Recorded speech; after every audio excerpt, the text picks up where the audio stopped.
नमस्ते दोस्तों, क्या आप मुझे पहचान पाए? मैं हूं तेनाली रामा।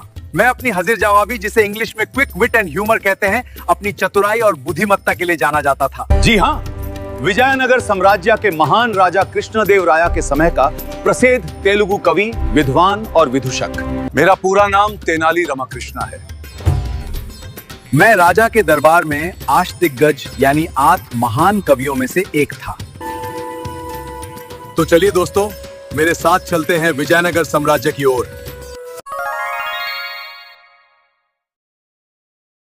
विजयनगर साम्राज्य अपनी शोभा, धन दौलत और सांस्कृतिक उपलब्धियों के लिए प्रसिद्ध था।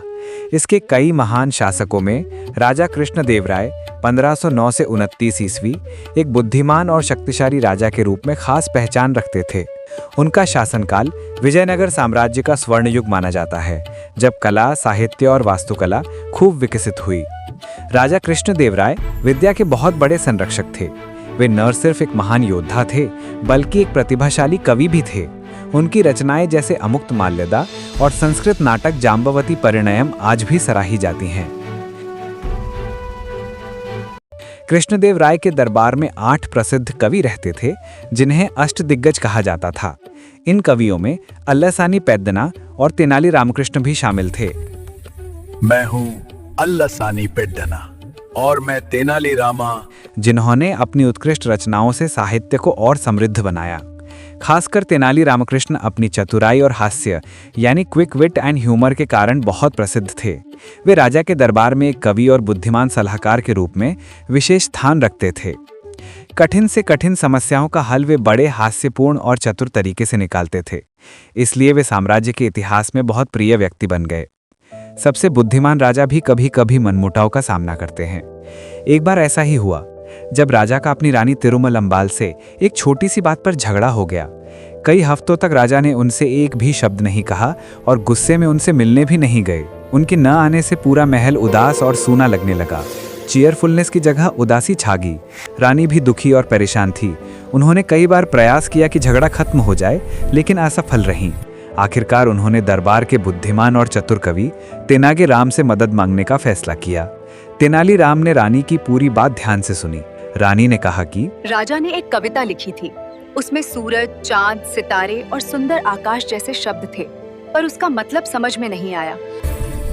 जब राजा ने इसे मंत्रियों को सुनाया तो सभी बहाने बनाकर बचने लगे।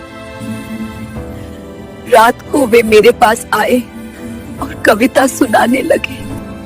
मैं पूरे दिन की थकान से बहुत थकी हुई थी, इसलिए गलती से कई बार जम्हाई ले ली। राजा ने समझा कि मैं उनकी कविता का अपमान कर रही हूँ और गुस्से में चले गए।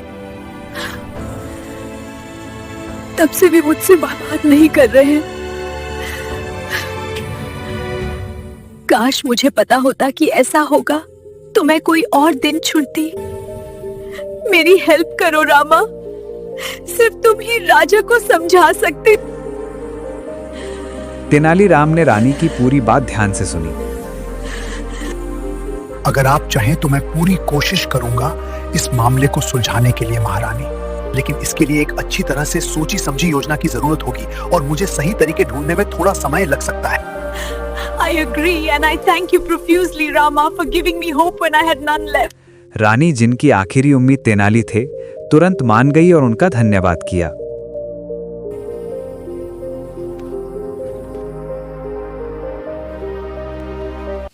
अगली सुबह राजदरबार बहुत व्यस्त था। मंत्री, विद्वान और दरबारी कोर्टरूम में भरे हुए थे। कोर्टरूम के सुंदर नक्काशीदार स्तंभ ऊपर तक उठे हुए थे। ऊंची खिड़कियों से सूरज की किरणें अंदर आ रही थी और फर्श पर बिछे सुंदर कालीनों को रोशन कर रही थी। माहौल में चहल पहल थी, लेकिन हवा में तनाव भी महसूस हो रहा था। राजा अपने सुंदर सिंहासन पर बैठे थे। उनका चेहरा गंभीर था और उनकी तेज निगाहें पूरे कमरे में घूम रही थी। साफ लग रहा था कि रानी से हुआ झगड़ा अभी भी उन्हें परेशान कर रहा है। दरबार की चर्चा आज धान की खेती को बेहतर बनाने पर केंद्रित थी। एक एक करके मंत्री अपने सुझाव दे रहे थे।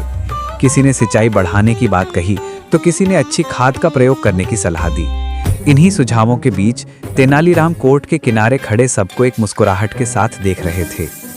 आखिरकार राजा ने तेनालीराम को बुलाया। दरबार एकदम शांत हो गया और सभी की नजरें उन पर टिक गईं। तेनालीराम राजा के पास गए। उनके हाथ में धान के दानों से भरी एक थाली थी। वे झुककर बोले, महाराज, मैं एक ऐसी विशेष किस्म के बीज लाया हूँ। अगर इनसे खेती की जाए तो फसल वर्तमान से 3 गुना ज्यादा हो सकती है। कमरे में हल्की फुसफुसाहट फैल गई। एक दरबारी ने मजाक में कहा, मैं सोच रहा हूँ क्या ये जादू के बीज हैं?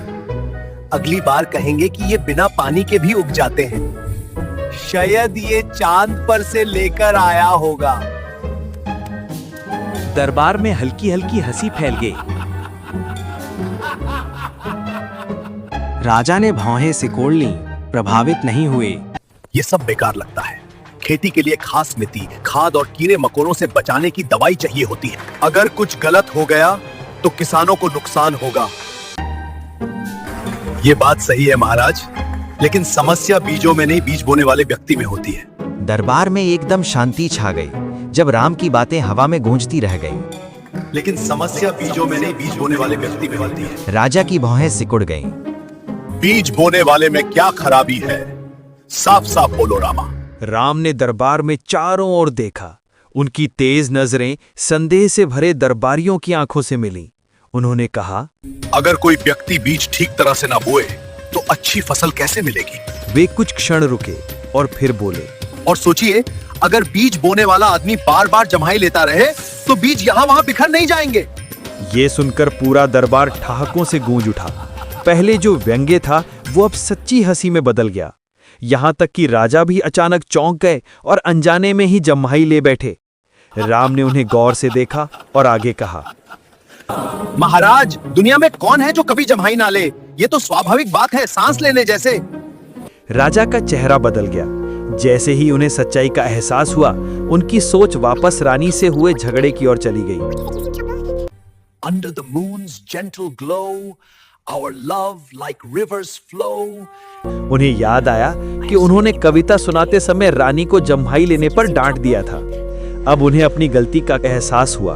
उन्होंने सोचा, अगर मुझे पता होता कि जम्हाई लेना असम्मान का संकेत नहीं होता तो मैं उसकी इस बात को इतना दिल पर नहीं लेता। उस शाम राजा नर्म भाव से रानी के पास गए। उन्होंने कहा, तिरुमालंबल में बहुत मूर्ख था। मैंने ज्यादा प्रतिक्रिया दे दी। मेरा घमंड मेरी आंखों पर छा गया। मुझे माफ कर दो।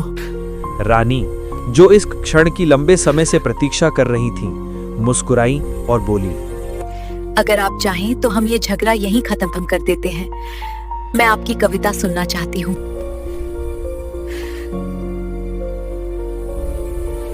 रामा, जिन्होंने ये समाधान निकालने में मदद की थी, बहुत खुश हुए।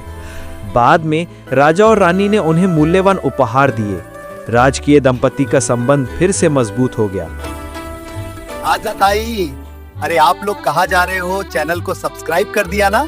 और महल एक बार फिर खुशी और हंसी से भर उठा।